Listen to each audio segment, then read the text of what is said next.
الحمد لله رب العالمين وبه نستعين والصلاة والسلام على رسول الأمين وبعد. عن أبي هريرة رضي الله عنه قال جاء رجل إلى رسول الله صلى الله عليه وسلم وقال أي الصدقة أفضل؟ قال أن تصدق وأنت صحيح شحيح تخشى الفقر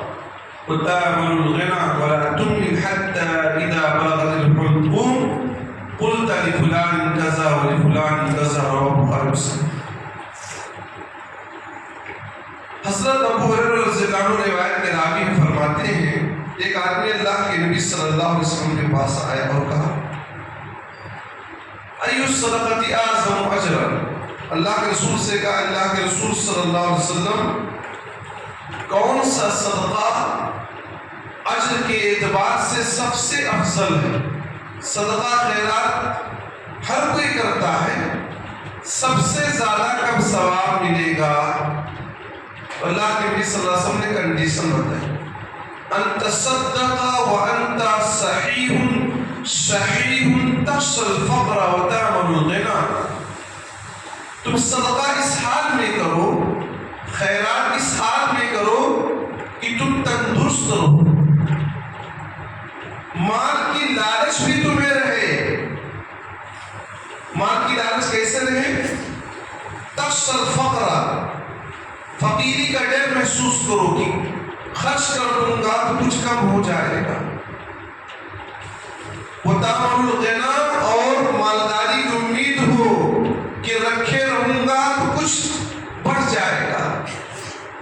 مالدار ہو جاؤں گا، سیٹ ہو جاؤں گا، بچا لوں گا تو مالدار ہو جاؤں گا، خرچ کر دوں گا تو غریب ہو جاؤں گا، جیب سے کچھ پیسہ چلا گیا تو کچھ کم ہو جائے گا، رکھ لیں گے تو کچھ بڑھ جائے گا. اس کیفیت میں آپ چل رہے ہو، یہ کیفیت آپ کے ذہن و دماغ میں چل رہی ہو، آپ خرچہ کر دیجئے تو سمجھ لیجئے کہ سب سے افضل صدقہ ہوگا. اس سے بات سمجھ میں آتی ہے کہ آدمی کو یہ کیفیت نہ پیدا ہو. 100-200 کروڑ پتی ارب پتی آدمی ہے، ایسے نکال دیا 100-200 تو اس کے لیے کوئی بھاری بات نہیں ہے. یہ ثواب اتنا عظیم نہ ہوگا جس آدمی کے پاس 100 روپیہ ہو اور 10 روپیہ ہو اللہ کے راستے میں نکال. ولا تمہل، اور چھوڑے مت رکھنا کہ زندگی بھر کچھ لوگوں نے خیرات نہیں کرتے ہیں. حتی اذا بلغت الحلقوم، یہاں تک کہ روح حلق کو پہنچ جائے، مرنے والے ہو تو کیا کہیں؟ قلت لفلان کذا ولفلان کذا. آپ کہیں فلاں کو اتنا دے دینا، فلاں کو اتنا دے دینا.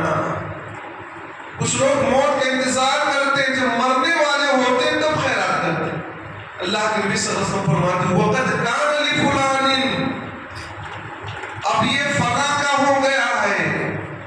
کس کا ہو گیا؟ آپ کے ورثہ کا ہو گیا، آپ کے بال بچوں کا ہو گیا. ہم سب اس بات کو جانتے ہیں کہ موت کے وقت آدمی 1/3 سے زیادہ کی وصیت نہیں کر سکتا، سدس سے زیادہ کی وصیت نہیں کر سکتا. زندگی میں آپ جو چاہیں اللہ کے راستے میں خرچ کرتے ہیں، خیرات کرتے ہیں، کوئی پکڑا آپ کے اوپر نہیں ہے. لیکن آپ اگر وصیت کرنا چاہتے ہیں آخری وقت میں تو اس میں آپ کے بال بچوں کا وہ مال ہو گیا. اب آپ 1/3 سے سدس سے زیادہ 100 روپے میں 33 روپیہ 33 پیسہ سے زیادہ آپ خیرات وصیت نہیں کر سکتے. تو اس حدیث میں ایک اہم بات یہ معلوم ہوتی کہ انسان کو صدقہ کرنے میں جلدی کرنا چاہیے، حالت تندرستی میں کرنا چاہیے، ایسے حالت میں کرنا چاہیے کہ آدمی کو مال کی چاہت ہو، ضرورت ہو. جب مرنے والے ہو تو یہ سوچ رہے ہیں کہ اب ہم کو مال کی ضرورت کیا تو خیرات کریں تو اس کا اتنا اجر نہیں ملے گا. سنن نبی داؤد میں روایت ہے کہ آدمی اپنی تندرستی کی حالت میں 1 درہم خرچ کر دیتا ہے، موت کے وقت 100 درہم خرچ کرے تو 1 درہم کا مقام بڑھ جائے. تو آپ خود سوچیں کہ آپ کے پاس یہ منظر ہو اور آپ خرچہ کریں اور اللہ کو یہ چیز بہت زیادہ پسند ہے. نیکی کرنے میں جلدی کرنا چاہیے، صدقہ خیرات کرنے میں جلدی کرنا چاہیے. بخاری کی بہت مشہور حدیث سے عقبہ بن حارث رضی اللہ عنہ روایت کے راوی فرماتے ہیں ایک دن مدینہ میں ہم نے اللہ کے نبی صلی اللہ علیہ وسلم کے پیچھے عصر کی نماز پڑھی فتحت رقاب الناس آپ صلی اللہ علیہ وسلم لوگوں کی گردنوں کو کراس کرتے ہوئے اپنے کمرے کے اندر اپنے حجرے کے اندر اپنے روم کے اندر چلے آپ جب ریٹرن ہوئے واپس ہوئے تو آپ نے محسوس کیا کہ صحابہ میرے جلدی کرنے کی وجہ سے جلدی جانے کی وجہ سے تعجب میں ہیں سوال کرنا چاہتے سوال نہیں کر رہے بہت ادب کے وجہ سے تو آپ صلی اللہ علیہ وسلم نے فرمایا وہ نماز میں میرے خیال آ گیا کہ میرے پاس زکوٰۃ کا سونے کا ایک ڈھیلا رکھا ہوا ہے ڈلا رکھا ہوا ہے تو میں نے اس کو جا کر بانٹنے کا حکم دے دیا اس ڈر سے کہ کہیں رات میں وہ ہمارے گھر پہ پڑا نہ رہ جائے رات میں ہمارے گھر پہ پڑا نہ رہ جائے اسی وجہ سے میں نماز کے فوراً بعد بھاگ کر چلا گیا اور خیرات کرنے کا حکم دے دیا نبی صلی اللہ علیہ وسلم چاہتے تو نماز کے بعد ذکر و اذکار کر لیتے اطمینان سے بیٹھے رہتے پھر جا کر خیرات کرتے لیکن نبی صلی اللہ علیہ وسلم نے خیرات کرنے میں بانٹنے میں جلدی کیا تاکہ وہ زیادہ دیر تک نبی کے گھر پر رکا نہ رہے غزوہ میں اللہ کے نبی صلی اللہ علیہ وسلم سے ایک آدمی نے پوچھا اللہ کے نبی صلی اللہ علیہ وسلم اگر میں قتل کر دیا جاؤں تو میرا ٹھکانہ کیا ہوگا ان کے ہاتھوں میں کھجور تھے نبی صلی اللہ علیہ وسلم نے فرمایا اگر تم قتل کر دیے گئے تو تمہارا ٹھکانہ جنت ہے تم شہید کر دیے گئے تو تمہارا ٹھکانہ جنت ہے یہ سننا تھا کہ کھجور کھانا بند کر دیا انہوں نے کھجور کو زمین پر رکھ دیا اور جلدی سے گئے لڑتے لڑتے اللہ کے راستے میں شہید ہو گئے صحیح بخاری سے مسلم کی روایت ہے اس سے آپ اندازہ لگائیں صحابی نے نیکی کرنے میں جلدی کیا جنت کو پانے میں جلدی کیا چاہتے تو کھجور کھا کر کام کرتے تب قتال کرتے لیکن اتنا جلدی انہوں نے کہا کہ کھجور کھانا گوارا نہ کیا کھجور کو زمین پر رکھ دیا تاکہ جنت کے لیے جلدی کر صحیح بخاری کی روایت ہے حضرت سہل بن سعد رضی اللہ عنہ فرماتے ہیں کہ اللہ کے نبی صلی اللہ علیہ وسلم نے فرمایا لَأُوتِيَنَّ الرَّائِدَ غَدًا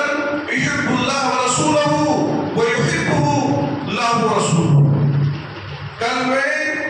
جھنڈا ایک ایسے آدمی کو دوں گا جو اللہ اس کے رسول سے محبت کرتا ہے اور اللہ اس کے رسول بھی اس سے محبت کرتے ہیں اور اللہ اس کے ہاتھوں سے خیبر کو فتح کرے